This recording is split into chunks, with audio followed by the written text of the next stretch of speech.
Hello, everyone. I am Kim Trathen with Girls Talk Business. I'm a business and marketing coach, and if this is your first time joining me live, this is segment 12, I believe, of the Girls Talk Business Show.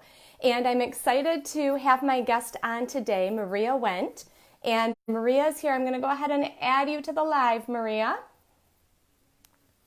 All right, Maria, you should be receiving an invitation that you just have to accept, and then we should show as a split screen. Hello! Hey, Kim. Hey, how are you? I'm good. How are you? Good, good. I'm so excited to be doing this. I'm so excited that you're here. Okay, I have a special song to play for you first.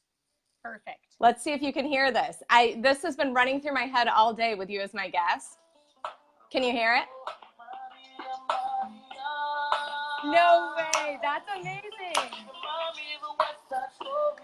All right, I just had to play that little snippet.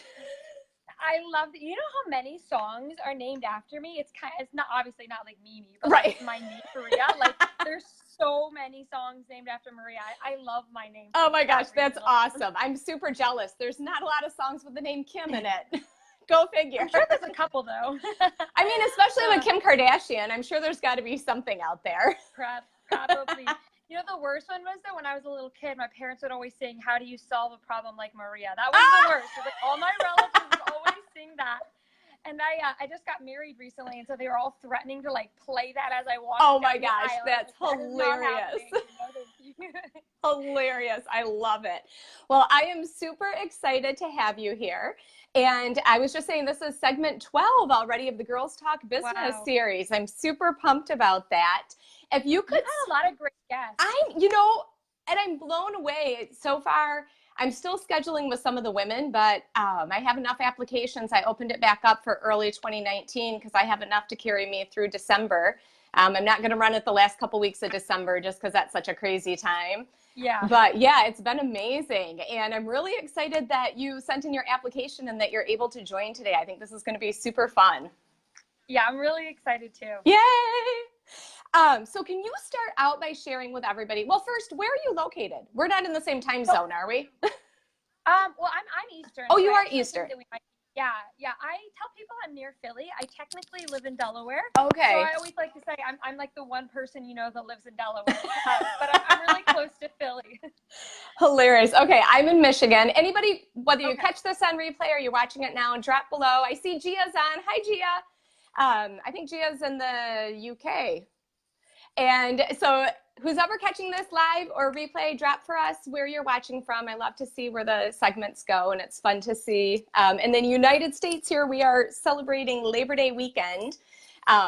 So we may not have a lot of U.S. people on. I don't know. They probably are all leaving for camping or already grilling out or...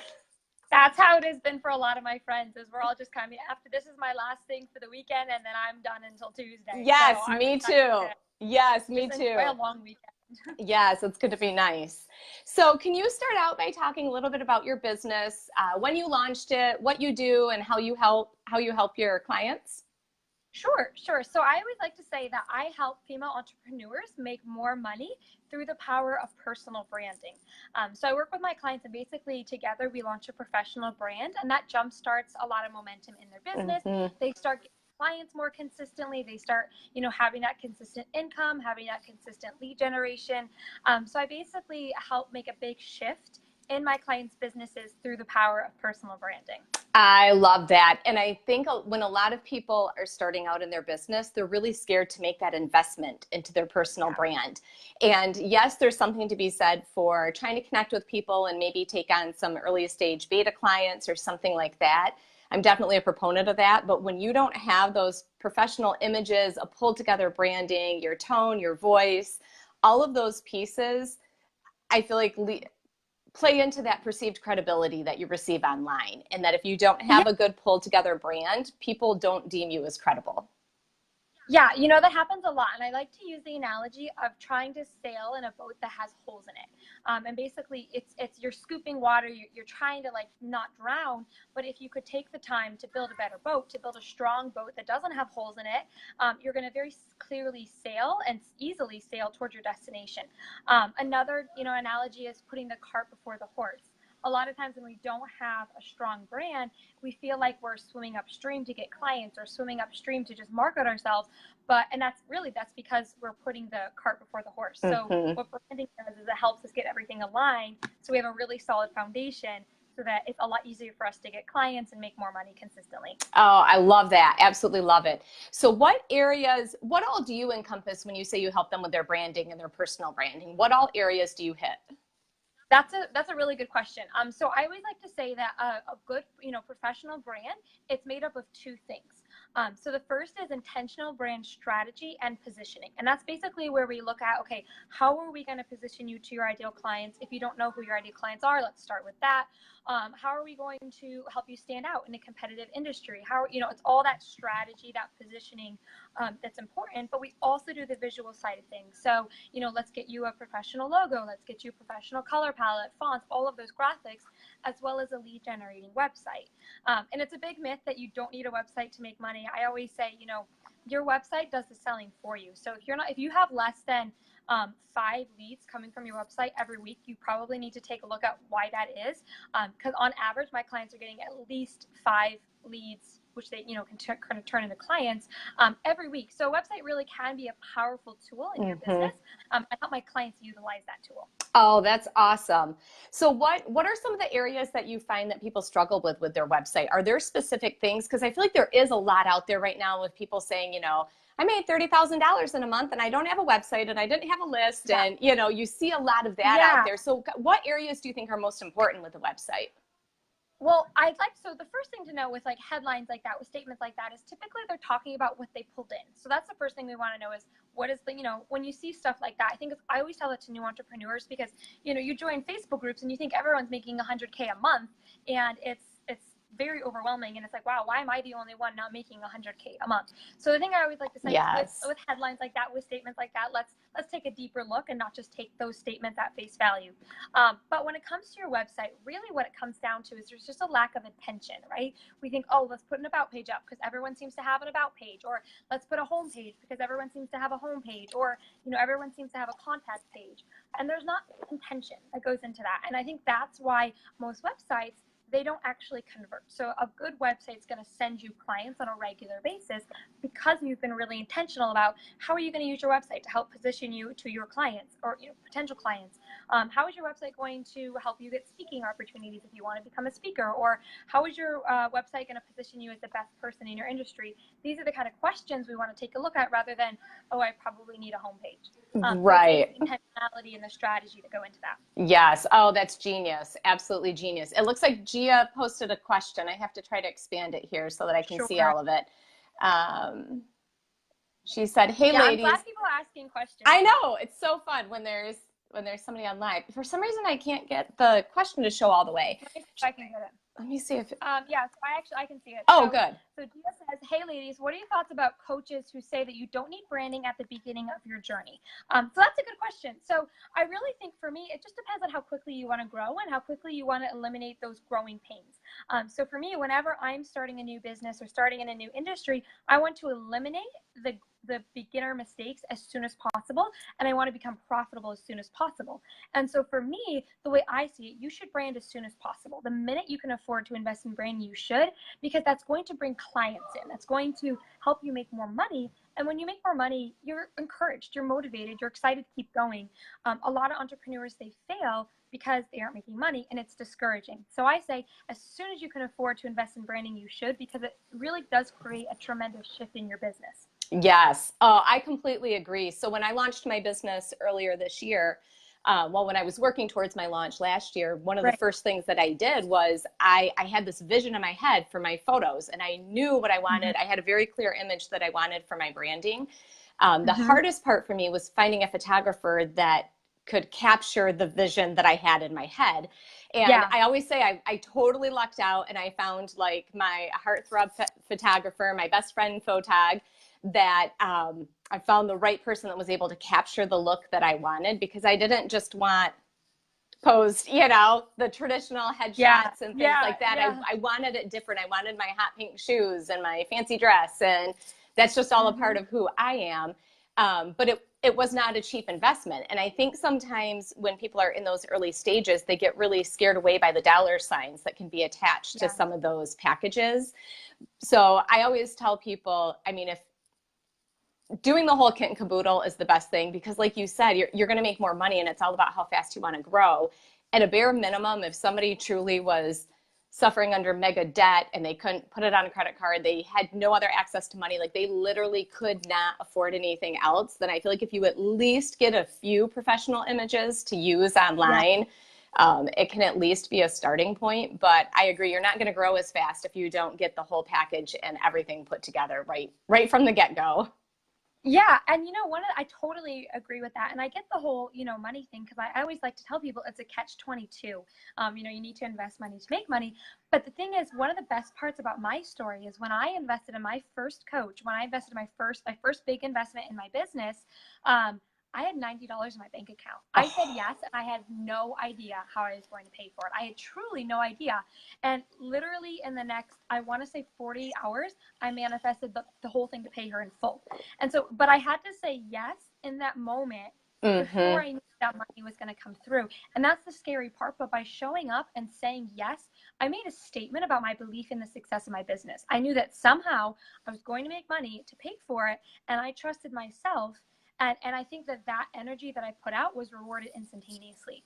And I love that that's a part of my story, because in a way, I get what it's like. I get what it's like to hear the big price points and say, oh my gosh, this is like not me. But I said yes anyways, and that's a part of my story. And I was instantly rewarded for that yes. And I think that attitude in my business of continually showing up with my arms wide open to embrace the yes, that's a precedent for how I treat my business. And I also was making a statement about my belief in the success of my business. Yes. And it is really scary if somebody doesn't have the money. And I have, like, for me personally, I have launched my business. I run my business on a cash basis. So we've been able to do that financially, which I realize not everybody, that's just not an option for everybody. And I realize that. And I do think too, when people have children, it makes it harder to trust that money is going to come, because it's not just you. So I think when people do have children, it makes that harder to kind of throw it out there to the universe or God or whatever their belief system is. I think it does make it more difficult when you have like little mouths that you have to feed. Adds another level of terrifying to it, I think. But I think branding is like with my photos too. I've had people around the world contact me through social media and saying like, oh my gosh, I love your branding. I wanted to connect with you. What do you do? You're beautiful. Your pictures are beautiful. And how are you helping women? And I think when you have something different than just, the run-of-the-mill picture that maybe your sister-in-law takes of you standing in front of a white wall, that's not going to stand out online. It's not going to draw in your ideal clients. Well, yeah. And I think too, I've been doing this for about 5 years now. And so one thing that I've noticed is that our space as female entrepreneurs has become more and more saturated.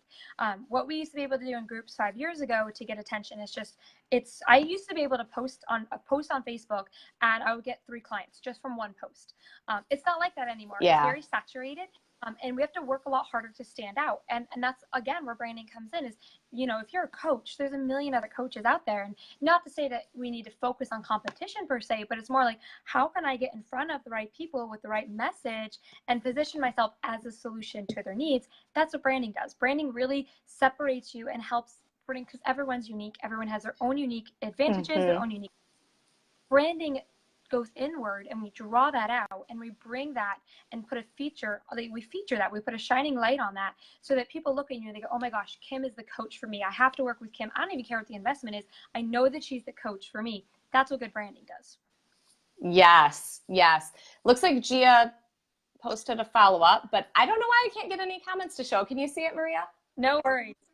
Yeah, so she says, I run my biz on a cash basis too, which is why it's taking me longer to invest in bigger strides. Yeah, and I think it's important too, when it comes to investing, is just check your mindset. Because I think that for me, sometimes I notice that when I talk to people, we have to make sure that we're coming at our business, we're investing from a place of abundance mindset. So I'm always recommending people read books on abundance mindset, check your mindset, because especially as entrepreneurs, if we're the ones running our businesses, we have to make sure that our mindset is where it needs to be, because we're the driving force, right? Even though I have people that work for me and I have people that are helping me with the work of my business, I am the leader.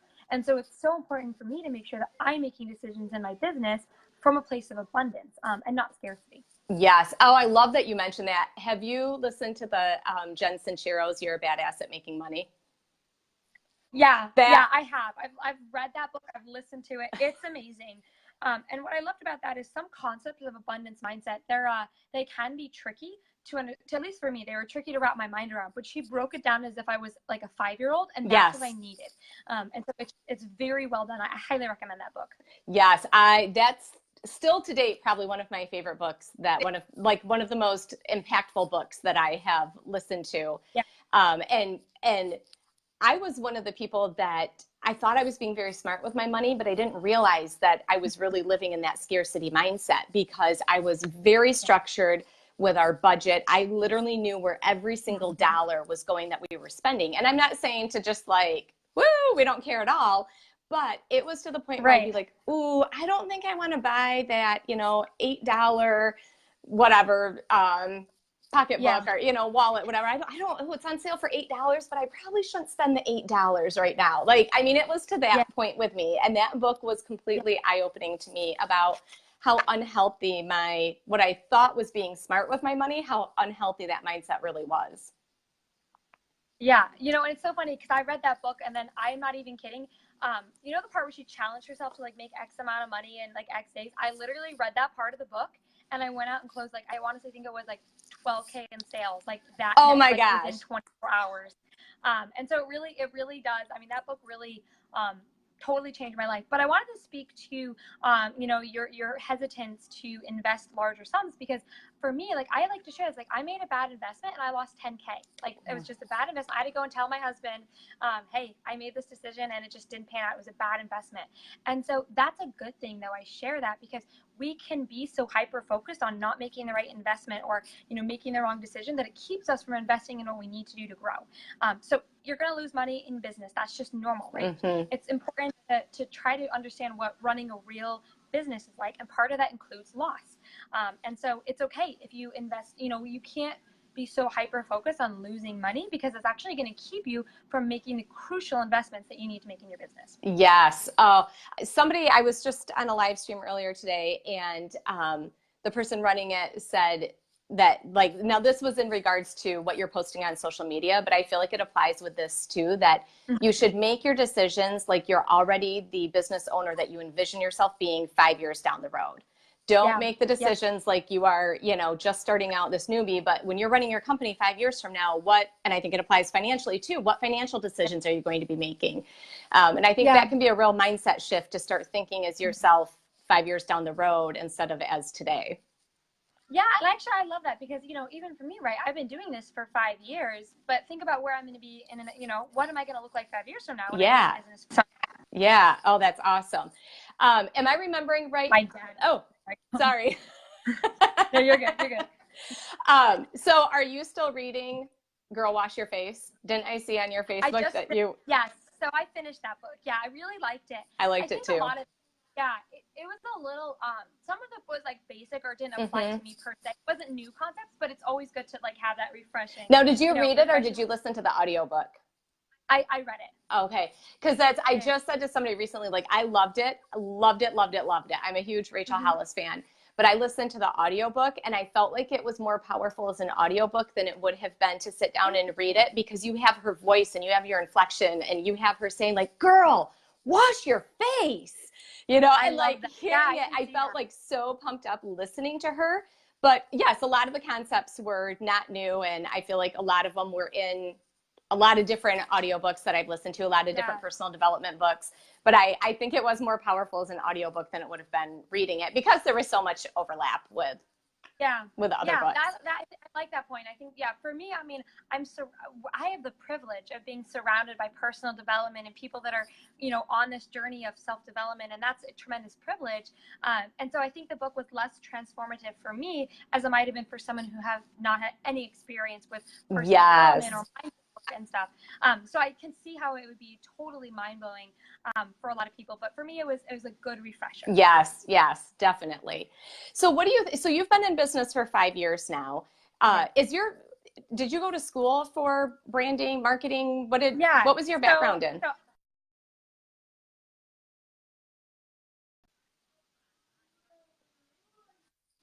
Laptop and Photoshop software, and you know, I started, and then I worked for a like online agency while I was in high school, and then while I was in college as well. And then I majored in this in college. I majored in marketing and design, and then I knew that I was, you know, wanting to start a business, so I graduated and started my business. And you know, I did work full time for about 3 years while I was building my business, and then I felt confident to take the leap and do it full time. And wow, here I am. that's awesome. Yeah. That is absolutely awesome. Yeah. So obviously you've grown throughout this time. You've made tremendous leaps and bounds with your mindset and everything else functioning in your business. What do you think was the hardest step for you? Was it making that initial investment when you only had $90 in the bank, or were there other confidence issues that you had to deal with? Yeah. You know, that was that, like, yes, of course, it's terrifying to say yes to a multiple $1,000 investment when you've got $90 in your bank account. It's terrifying. But in a way, I just knew that, like, I was going to make it happen. So that wasn't the hardest thing. Making that investment wasn't the hardest thing because I knew that it was going to propel my business forward. And I just felt really excited. I was nervous. I felt like this was the stupidest thing I'd ever done. I didn't know what it was for. But that wasn't the hardest thing. The hardest thing for me was actually when I was in business. And can you hear me? I can now. You froze for a second, okay. But now you're back. Okay. So the hardest thing for me was that I was not prepared for how hard it was to be an entrepreneur. I was just not prepared for the ups and downs. And the reason for that is because in our industry, we tend to show the highlight reel. Mm-hmm. We do not tend to talk about the struggles of being an entrepreneur. And so for me, I honestly thought that I was going to start a business. I was going to start making 20K months right away. I didn't think I would have to wait 5 years to make that kind of money. I just thought I was going to make it right away. And when that didn't happen for me, when I had the confidence, you know, I would blow a sales call or, you know, whatever it was, I just wasn't prepared for the mental strain that running a business was. It's tremendous. You work a lot, you know, and we don't talk about that a lot because we want to, you know, be positive, and it's not always good to be talking about the negative stuff, but I just was not prepared for the true reality of running a business. And so that was hard for me, was not giving up. And statistically speaking, that's what most entrepreneurs struggle with, right? We know the statistic, like 80% of businesses fail in the first year, and then another 40% of those are going to fail in the next 5 years. Mm-hmm. So most entrepreneurs, it's very hard, and we tend to give up. And I knew that statistic going into it, and it was sheer stubbornness and the support of my husband and sister. I was like, you know what? I'm not going to be a statistic. You froze again.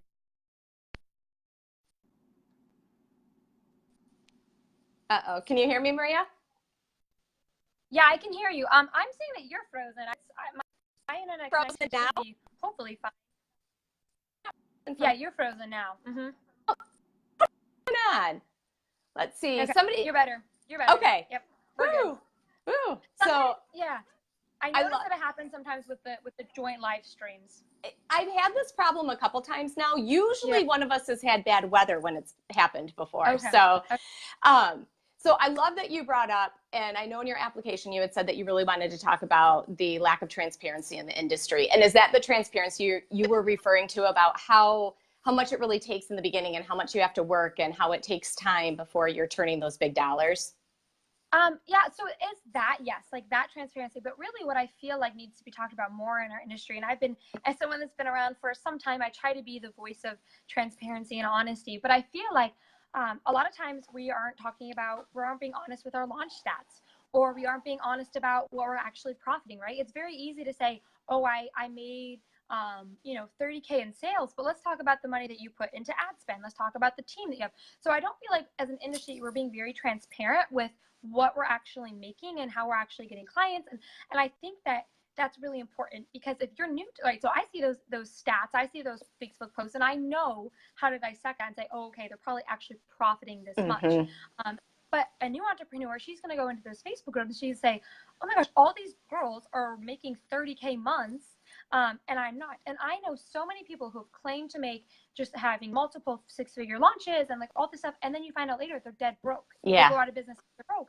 And so that to me is a huge issue because it's polluting our industry as a whole. And I see that, or, you know, you have a coach who claims all these results and then you hire her and nothing's delivered, right? That kind of stuff is bringing our industry down as a whole. And right now there's no regulation, right? There's no one, it's just the Wild West of female entrepreneurship. And that to me is something that's a problem. And I really think that our industry needs to be more transparent. And so for me, I'm not a coach. I don't really have anything to lose. Like, I feel like for me, as someone that's been in business for about 5 years, I've seen the people, like, I've seen them like blow up, and then I've seen them like hot flashes in a pan, right? They're in here one day, gone the next.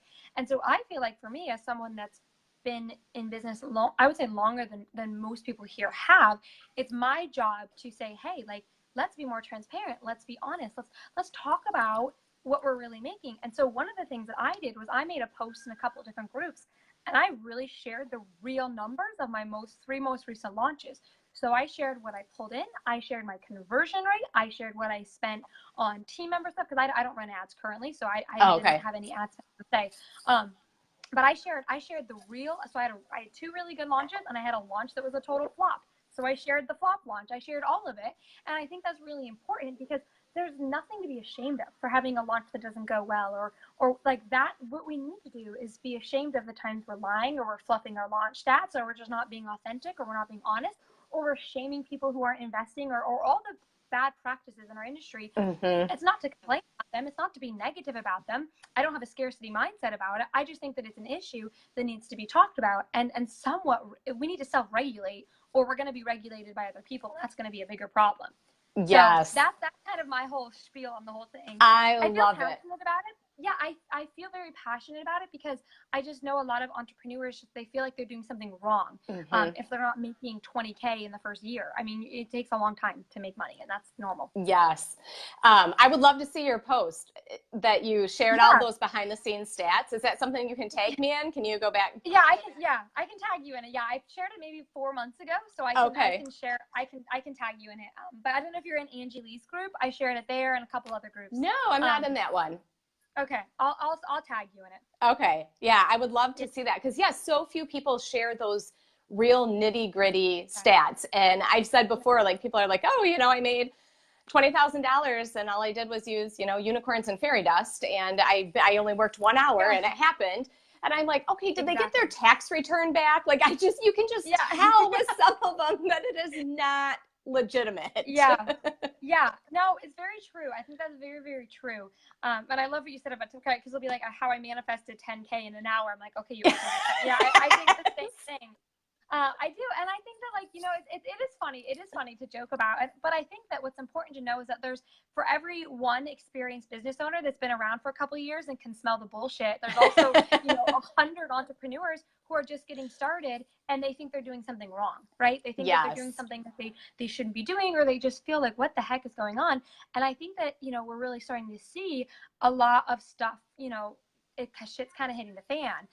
And I think that, like, let's try to get ahead of that and just let's self-regulate ourselves. But, like, right, because if we have, like, I can't even imagine, like, if we've got someone coming in and regulating all of us, that's just going to be more headache than it's worth. So I think we need to start self-regulating and being more honest and transparent about what we're actually making. Yes. And I feel like at the end of the day, bottom line, just don't be an asshole. That's kind of what it boils down to. Sorry, I hope everybody's censored here, but that's like just. Yeah, no, I know. I was just thinking that, but I kind of, it's a little crass, but I have my philosophy is I always like to say my 10 commandments are just don't be a dick. Yeah, that's it. Like, that's like, it's a little crass, but like that's my philosophy is like, just don't be, just keep it nice, be nice, and that philosophy has stood me very well. I've been in business for 5 years. My reputation speaks for itself. Exactly. I have almost 100 clients that I've worked with and branded over the years, and they've just my client results speak for themselves, and I think that's important. And so I've always focused on sustainable, slow growth rather than trying to be an overnight success, because overnight successes aren't sustainable. And I'm not interested in that kind of business. I want to be a little bit better and make a little bit more each month.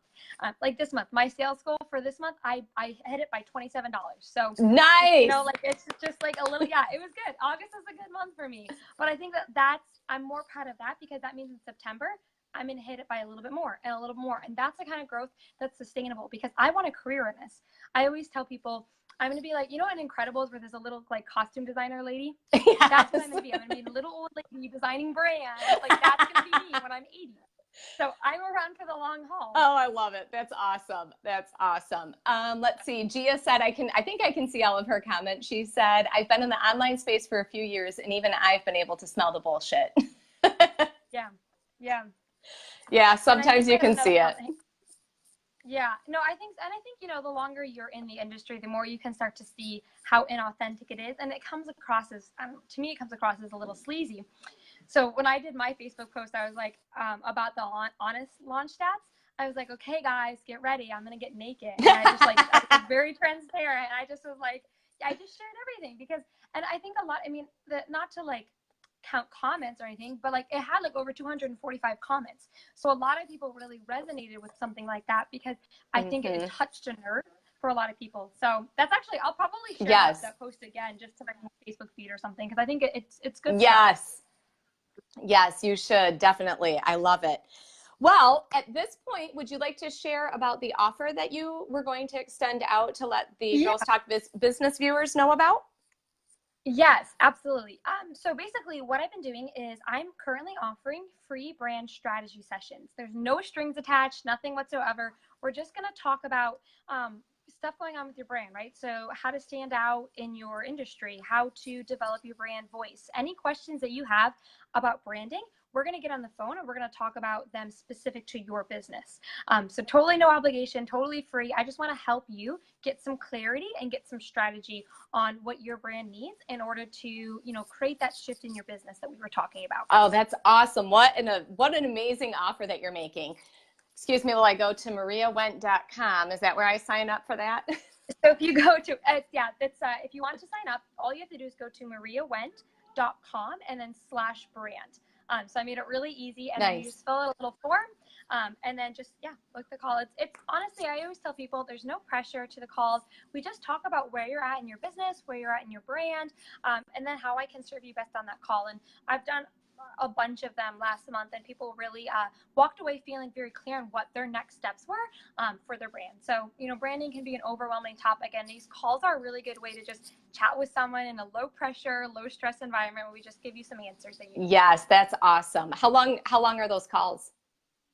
I basically am filling them on like how many spots I have left. So I actually only have 2 spots left. Okay. So I'm always telling people, you know what, like just go as soon as you can book the call, book it. Just because I have no idea. I mean, they fill out pretty quickly. So, and with no cost, no obligation, there's no reason not to go sign up. Yeah, absolutely. I've been able to help a lot of people with those calls. And, you know, I love connecting with female entrepreneurs. So they're a pleasure for me as well. Yes. Oh, that's so fun. That's awesome. And to round out and close our segment of the Girls Talk Business series, could you share your top 2 tips for entrepreneurs, for aspiring entrepreneurs or new stage entrepreneurs, whatever stage they might be at? Yeah, that's a super good question. So my first tip always is to brand yourself as soon as you can. That's the takeaway, is look into branding, hop on the phone with me, take one of those brand strategy sessions, just brand as soon as you can, because it does make a tremendous shift in your business, and you do start to have clients coming to you consistently. Your income becomes a lot more consistent and predictable. And then the second tip is really just to kind of stay in your own lane and not to give up. I feel like we talked about earlier, entrepreneurs, we tend to give up. You know, that's a statistic. And so if you persevere, if you don't give up, you're already winning. So that's the second thing I always like to say is don't give up. And I say that because I hear that a couple times in my business. You know, my husband told that to me twice, and my sister told that to me once. And, you know, it's what you need to hear. Yes. I'm trying to remember if it was have you read The Millionaire Mindset? I think I bought it. I don't think I read it. So I'm not even 100% sure if it was that one. I listened to the audiobook, but he tells this story about being this man who was, and it's a true story about a man in the US, and he went out west to dig for gold.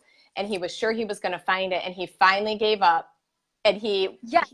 Yes. Have you heard that? Maybe it was in a different book. Finish it. Oh, yeah, yes. yeah, Maybe our viewers haven't heard it yet. So he keeps digging for gold. He finally gives up. He's broke.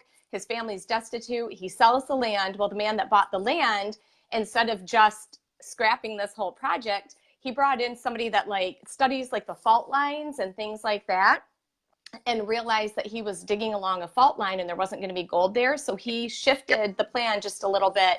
And that man had spent like, I don't know, 5 or 10 years digging for gold. And it turns out he was 3 feet from gold when he gave up. Yeah. And if he had just continued the 3 more feet, his life would have tremendously changed. He would have been a millionaire forever. So I always think of that 3 feet from gold. Yeah, I think I've heard that. So I've heard someone else told me that story, and it's stuck with me. I love that story so much. I think from what this person told me, I think it came from Think and Grow Rich. Oh, yes, it was that one. It was. Okay. I've listened to that one too. I'm kind of I'm an audiobook junkie. Yeah, I can tell. No, I love that story. I think it's all about not giving up. And also, another takeaway is like, if something isn't working, be willing to like make a shift in your business. Yes. Because I think that was one of the also key takeaways. He made a slight shift, and that's how he saw the results. Yes. Sometimes all it takes is a small shift to see dramatically different results. And the other takeaway that I think of with that story is not being afraid to call in somebody else for help.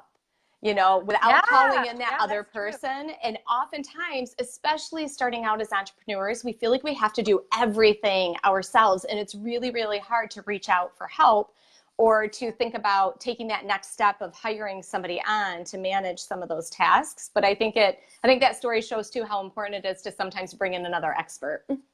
Absolutely. That's such a good point.